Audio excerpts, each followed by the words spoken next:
Hello दोस्तों, आप सभी कैसे हैं। आई होप आप सभी स्वस्थ होंगे, सुरक्षित होंगे और होना भी चाहिए। दोस्तों, आप सभी का स्वागत है आपके अपने यूट्यूब चैनल हेल्पिंग प्रेगनेंसी लता में। दोस्तों, आज मैं आपसे अपनी प्रेगनेंसी का अनुभव शेयर करना चाहती हूँ। शायद आपको कुछ सीख मिल जाए।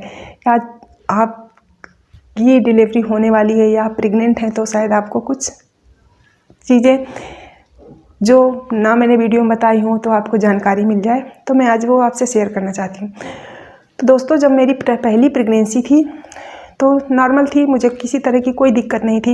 मतलब मुझे यहाँ तक कि वोमिटिंग भी नहीं होती थी, ऐसा कुछ भी नहीं था, सब कुछ नॉर्मल था। मैं नॉर्मल खाती थी, सब कुछ था।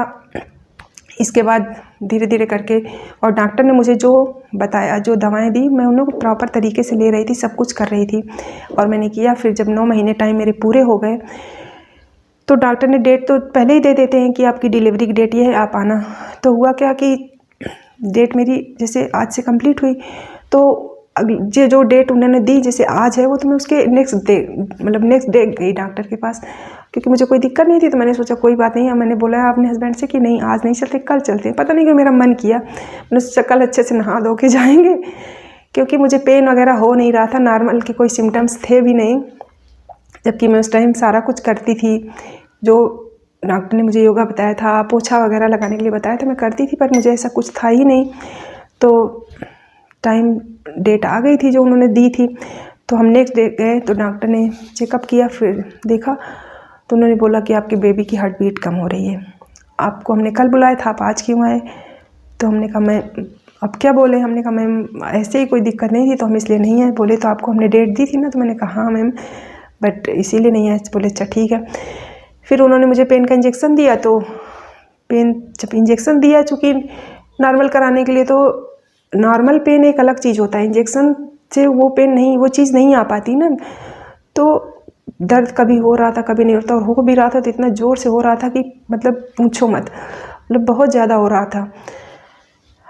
फिर सुबह गए थे, चूँकि 9-10 बजे, 1 बज गया, तब तक पेन हो रहा था, कुछ नहीं हुआ मुझे। फिर डॉक्टर आई, फिर उसने देखा, फिर बोली कि बेबी ने पोटी कर दी अंदर और आपको ऑपरेशन कराना पड़ेगा।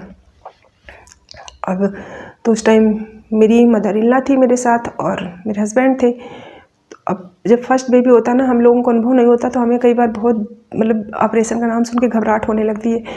तो मेरे हस्बैंड भी परेशान हो गए कि ऑपरेशन करना पड़ेगा, कोई है नहीं, कैसे होगा।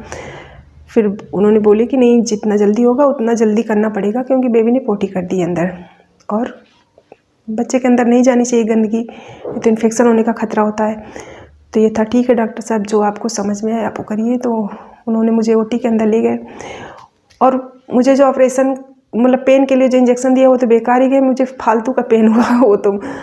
पर अगर ऐसा नेचुरल पेन अगर आपको हो रहा है तो आप पेन, जो नेचुरल पेन होता है ना, उसकी अलग बात होती है। अगर नेचुरल पेन हो रहा है तो आपको ठीक है कि आपकी नॉर्मल डिलीवरी हो जाएगी। लेकिन अगर कोई डॉक्टर दवा दे के इसे सोचे कि पेन करा दे फिर डिलीवरी नॉर्मल कराएं, तो दोस्तों कभी नहीं होती। आप फालतू का दर्द मत सहना, आप उनसे बोल दो डॉक्टर से कि आप हमें नेचुरल पेन नहीं हो रहा तो आप ये आर्टिफिशियल पेन मत करवाइए, आप हमारा ऑपरेशन कर दीजिए, वो आज के समय में ज़्यादा आसान है।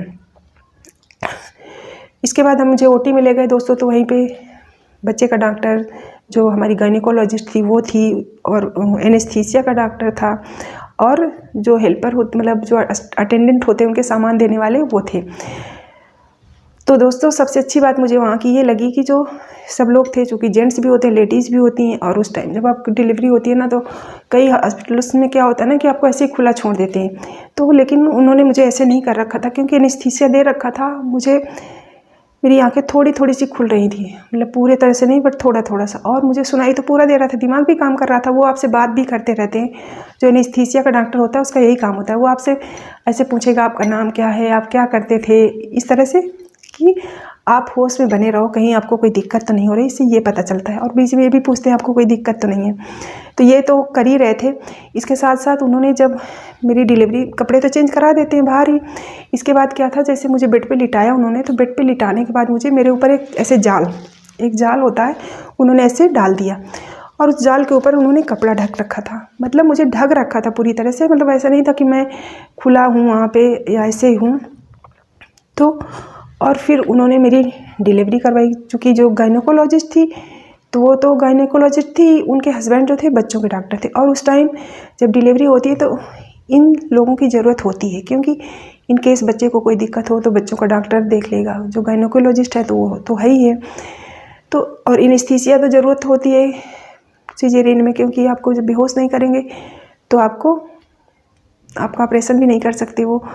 तो वो चीज़ मुझे उनकी बहुत अच्छी लगी कि उन्होंने अच्छे से ढक रखा था, मतलब कपड़ा पड़ा था और फिर आपको करना नहीं कि सबके सामने ऐसे खोल के डाल दिया। डिलीवरी हो रही तो क्या हो, फिर भी हमें अजीब से लगता ना, क्योंकि हम होश में तो होते ही हैं ना, हमें पता तो चल रहा है। तो ये चीज़ उनकी बहुत अच्छी थी और आराम से हो गई, मुझे कोई दिक्कत नहीं हुआ दोस्तों। मतलब मुझे पता भी नहीं चला और मेरा बेबी आ गया इस दुनिया में आराम से, और मुझे बेटी हुई। तो पहला बेबी था तो पहला बेबी चाहे बेटी हो बेटा, खुशी तो होती है और कुछ भी दिक्कत नहीं हुई। इसके बाद भी आए, उन्होंने मुझे रूम में शिफ्ट कर दिया, तो उसके बाद भी मुझे कोई दिक्कत नहीं हुई। और दोस्तों जो मैंने सीखा कि जो आपकी जैसे नॉर्मल डिलीवरी होती है तो नॉर्मल डिलीवरी में आपको पेन बहुत ज़्यादा सहना पड़ता है, चाहे पहले हो चाहे बाद में भी। लेकिन सिजेरियन में क्या होता है, आपको सिजेरियन जब करते हैं उस टाइम तो पता चलता ही नहीं, बाद में भी आपको जैसे पेन इंजेक्शन देते हैं पेन का तो आपको दर्द नहीं समझ आता, जैसे असर ख़त्म होता है समझ आता है। उनको फिर बोल दो तो इंजेक्शन दे देते हैं, फिर आपको नहीं समझ आता। तो पहली बार आपको उठने बैठने में थोड़ी दिक्कत होगी, लेकिन इसके बाद आप समझ जाओगे कि मुझे कैसे उठना कैसे बैठना, आपको दिक्कत नहीं होगी। तो मुझे नॉर्मल से सिजेरियन ज़्यादा आसान लगा, मतलब ये मेरा अपना अनुभव है, क्योंकि मेरी नॉर्मल तो हुई नहीं, मेरी दोनों डिलीवरी जो हुई सिजेरियन ही हुई है। पर मुझे लगा कि सिजेरियन ज़्यादा आसान होता है, क्योंकि मैंने बहुत से लोगों को नॉर्मल डिलीवरी वालों को देखा है, तो इसलिए मुझे ऐसा लगा। तो दोस्तों ये मेरा पहली मतलब प्रेगनेंसी का एक्सपीरियंस था जो मेरा काफ़ी अच्छा रहा, और मैं कभी आपसे दूसरी का भी शेयर करूँगी और उसमें हमसे क्या गलतियाँ हो गई वो भी मैं आपको बताऊँगी, और वो आप ना करें, और उसका मेरा अनुभव कैसा रहा वो भी मैं आपको शेयर करूँगी दोस्तों। Thank you.